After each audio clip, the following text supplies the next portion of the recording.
Hi, I'm Andrew Yang, former presidential candidate and champion of getting more money into the hands of millions of Americans. I want to tell you about our new company, Noble Mobile, which is the first phone carrier that pays you to use your phone less. Did you know Verizon and AT&T paid out $18 billion in dividends to shareholders last year?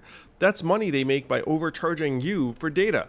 Noble changes all that. You get unlimited everything on the T-Mobile network. Plus, when you use your phone less, you get up to $20 in cash back each month, and we give you a 5.5% interest rate on it. Most importantly, Noble members use their phones 17% less each month because, hey, people like money. And as a listener to this show, you can try Noble for just $10 if you visit noblemobile.com and use the code YANG10. Stop overpaying for your data. Go to noblemobile.com/yang10 and start getting paid to use your phone less today. Hello, and welcome to Around the Political World with John Rothman. I am your host, John Rothman. If you're a fan of the show, make sure to hit the follow button on the top right of Apple Podcasts, Spotify, or wherever you are listening at this very moment. When you hit follow, leave a review or share an episode with a friend. It helps other people discover the show, keeps us going. As I like to point out each and every day, it expands our base. I must confess, each morning I wake up and there are so many stories to cover, so many issues which are vital. And the question is, how do you prioritize? Several of you have asked me that simple question, particularly yesterday with January 6th, the 5th anniversary of the insurrection which hit our nation's capital. And many of you got in touch with me and said, John, why didn't you emphasize it?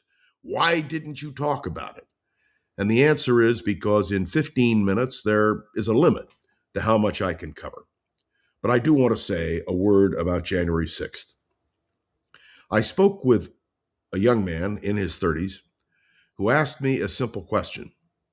Why talk about it? It happened. It's over. It doesn't matter.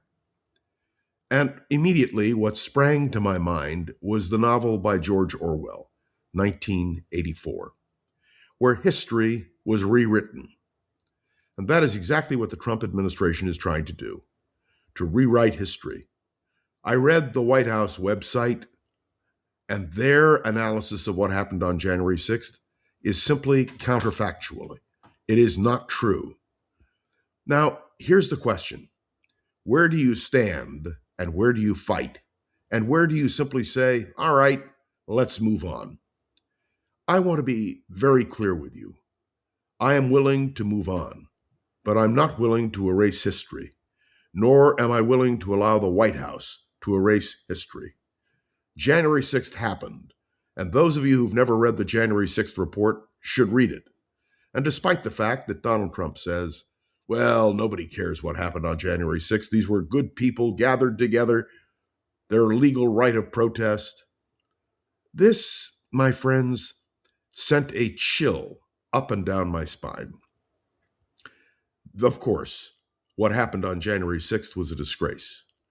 And it is not a celebration, as the White House described it, of hitting back at Donald Trump. It isn't a day when any celebration should take place.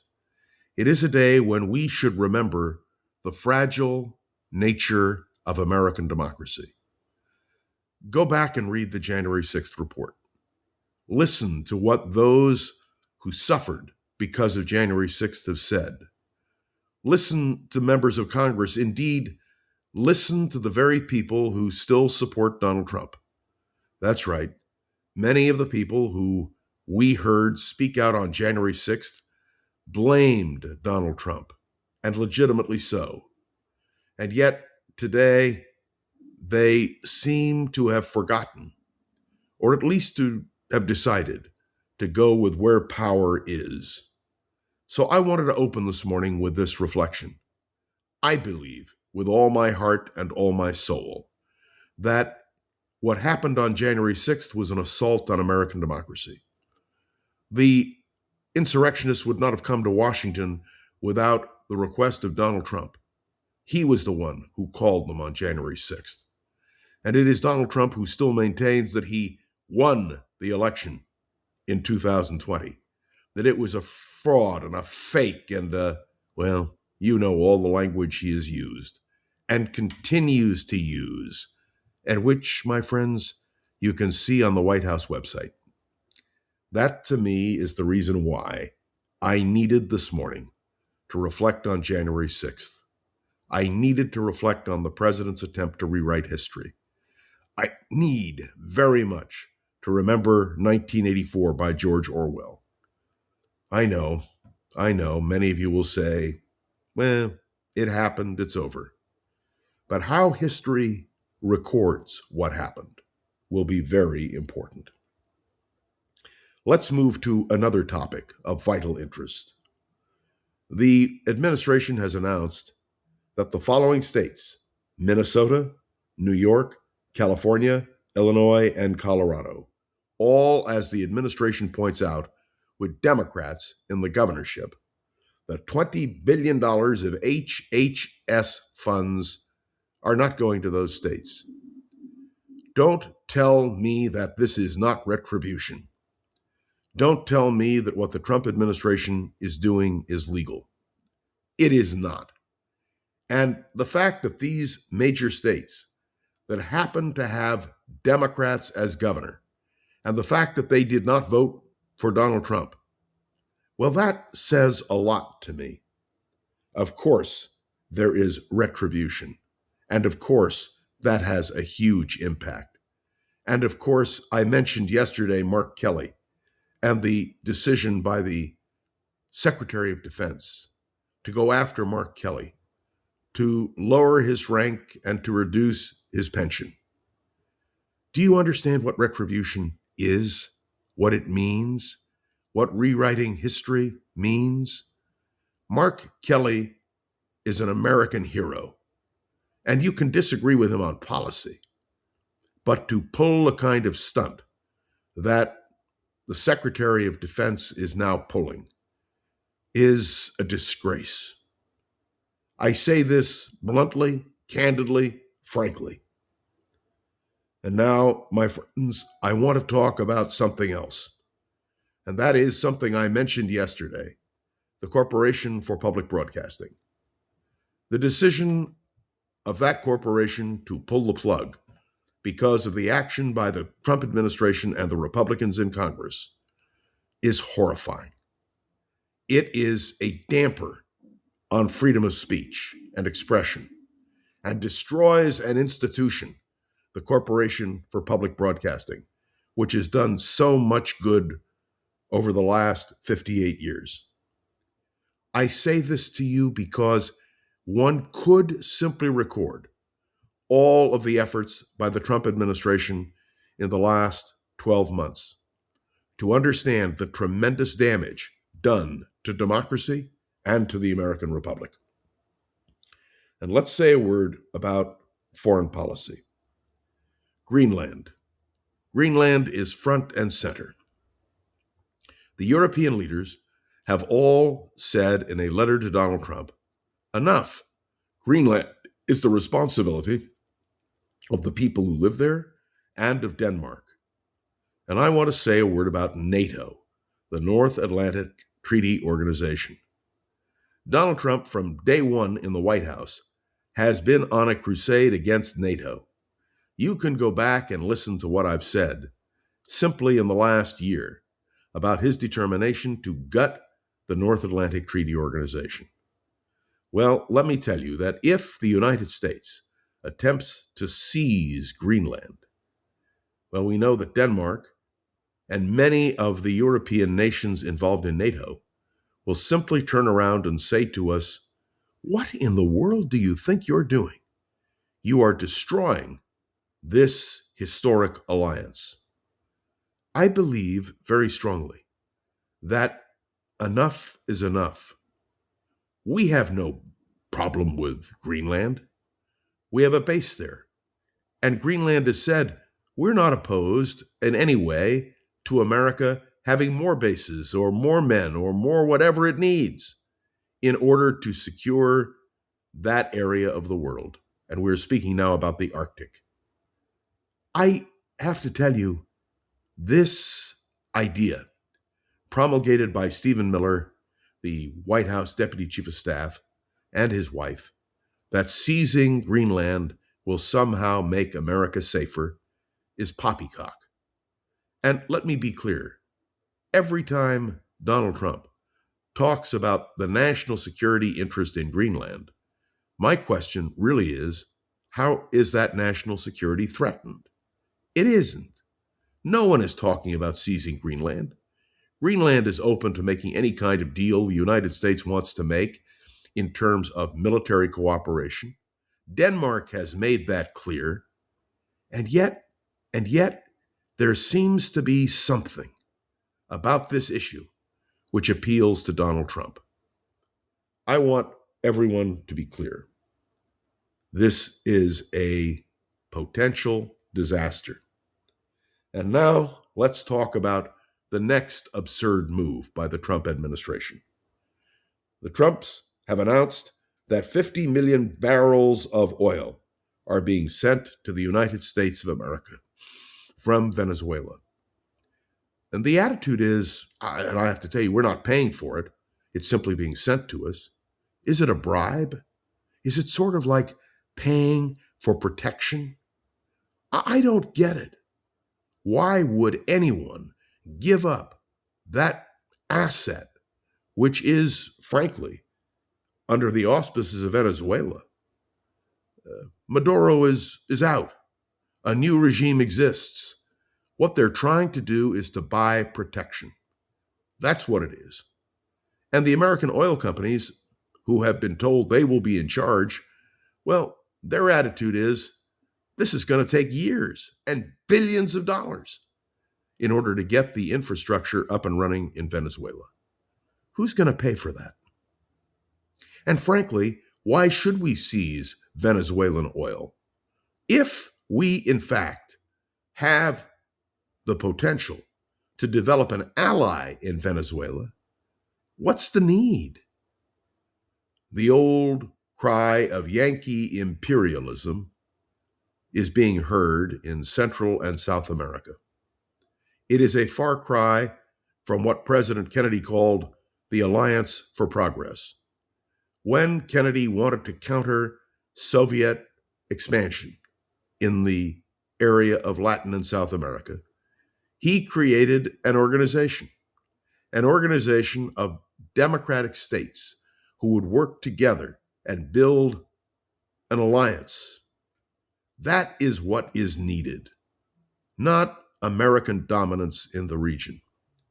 It is true that we have the most powerful military in the world.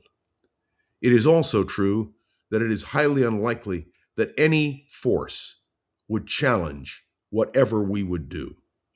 But even the hint that we might send our military to seize Greenland, or to seize oil in Venezuela, or to blackmail people into doing what we want, I believe that is antithetical to everything America believes in. There is a question about American imperialism, the rebuilding of what some people have called the American empire. First of all, we don't have to rebuild the American empire. We are the strongest economic power in the world. We are the strongest military power in the world. The question is, do you have a president of the United States who acts like a leader, or do we have a president of the United States who acts like a bully? That, my friends, is the fundamental question, and it is one which we are going to wrestle with in the days ahead. The interesting thing for me is I can't predict what Donald Trump will or will not do. When members of his staff, like Stephen Miller, speak out, or when the Secretary of Defense makes an absurd statement, or when we go after members of the United States Senate, there's something wrong. And I want to say a word about a vote that is coming up in the United States Senate this week. If I didn't do it, I would be irresponsible. It has to do with limiting the president's power to make war, which is, as we've discussed in the past, exactly what the War Powers Act was all about. Clearly, the votes are not there in the Senate, and even if they were, the fact that a Senate resolution is passed will not change the power of the presidency. The problem is not, my friends, in the institution. The problem is in the person who is president of the United States. If we had a president who I believe understood what was really happening and did not allow personal vendettas and personal views, including seizing oil, to be part of his regimen, we would be in a whole different position. There must be a return to rationality in the presidency. And as I've demonstrated this morning, on a whole level of issues. Let me point out that when a president can unilaterally order $20 billion in HHS funding for Minnesota, New York, California, and Illinois, and Colorado, all to be reviewed only because their governors are Democrats, my friends, there is something wrong. So that's my observation this morning. But I do want to conclude on one very hopeful note, which is not getting the news coverage that it ought to get. Israel and Syria are in direct talks to try to work something out so that they can not be adversaries, but can be allied. This is good news. And as somebody pointed out to me just yesterday, why is all the news bad? Can't we have some good news? So 3 cheers for the efforts between Israel and Syria. Let's hope it expands the Abraham Accords, and let's hope that the idea of cooperation and strength can go together. This, to me, symbolizes a brighter future. All right, that's it for today. I'll be back tomorrow. Thanks for tuning into another episode of Around the Political World with John Rothman. I'd love to hear your thoughts on today's episode. You can write me a review on Apple Podcasts, drop a comment on YouTube or Spotify, or click any of the links in the show notes to connect with me on social media. Remember, please, to share this episode with a friend or colleague so we can continue to grow and expand. That, of course, is our goal. And, of course, this show has been getting so much positive attention that we're excited that the advertising support continues. If you're interested in advertising with us, please let us know. And let me tell you that I owe a great deal to Gogo Zoger, the wonderful producer of this podcast. And Gogo, again, as I do every day, I want to say thank you for everything you do. All right, my friends, I will be back tomorrow morning with another episode of Around the Political World with John Rothman, and one can only hope that the news will be better. And maybe we should think about just doing a show with all positive stories. What do you think of that? All right, see you tomorrow. Have a great day. Thanks for listening. Hi, I'm Andrew Yang. You may remember me as being the guy who wanted to get money into the hands of millions of Americans. Well, I'm still at it, and I'm now the founder of Noble Mobile, the first carrier that pays you to use your phone less. With Noble, you get unlimited talk, text, and 5G data on the T-Mobile network, and you can earn up to $20 cash back a month for getting off your phone. Try it for just $10 a month. Go to noblemobile.com/yang10. That's noblemobile.com and use my code YANG10 to get paid to use your phone less. If you like the show, please take a moment to rate, review, and subscribe. It really does help the show to grow. Thank you for listening.